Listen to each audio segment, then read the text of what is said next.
So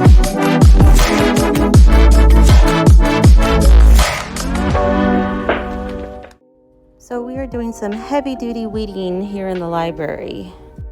We're doing the nonfiction section, so the shelves are going to look a little empty for now, but after I finish weeding, then everything shifts over.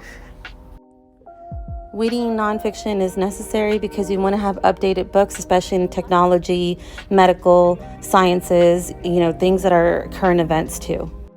So the first process that I do when I'm weeding is I just go and eyeball the shelves for books that are damaged or have, yellowing pages, and I flip them down. So I just go through an eyeball, the books that are damaged like that. And that's when I do my first sweep is damaged books. Here's some examples, books that are torn, that have yellowing pages. Then after that, I just collect them all and delete them. And then I go on to the second phase of weeding, which will be in the next video.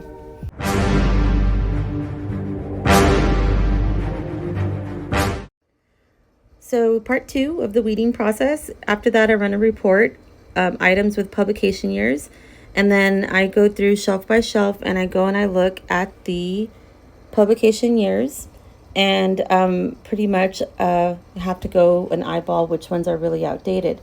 Now our collection was pretty outdated, but this report just gave me a better idea of which books to go in and take out that were really irrelevant. So this is a really good report to run. So that process takes a while, and then what I do also is I just keep my scanner handy to make sure that book can be deleted. There is this thing called circulation info, and you can see the last time the book was circulated. So this book has been in the collection for 20 years and it hasn't been checked out.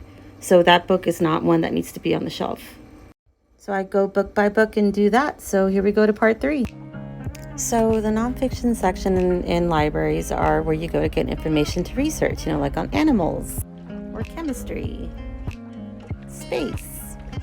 And that's all well and good, but the reality is that most teens are going to be going to the internet for this kind of information now. That's why high school librarians have a lot of this nonfiction books on ebook format, and all this information can be found on online databases. But the most important thing that librarians are trying to do for our kids right now is teach them how to search through Google and teaching them the correct way to get information that is credible and valid. So that is why high school librarians are teaching students how to find credible information on the internet. We teach them how to get resources and how to search and look through websites to see if they have information that they need. So what is the future of our nonfiction section? So for our nonfiction section, I want to order more high-interest nonfiction books. Books that are interesting, that get the kids' attention, that are untold stories, that are more like you're reading a podcast, and these create good discussions inside of the classrooms. So these are the kind of books that teachers can check out and create these really awesome lessons and have these discussions with their students on these kinds of real-life stories. And honestly, this is what teens want to read.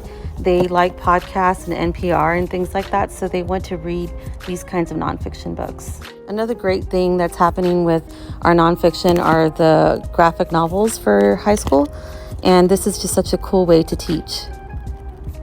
Along with the graphic novels and all this new high-interest nonfiction that we're ordering, I'm super excited to give the students more of these kinds of books to have discussions with.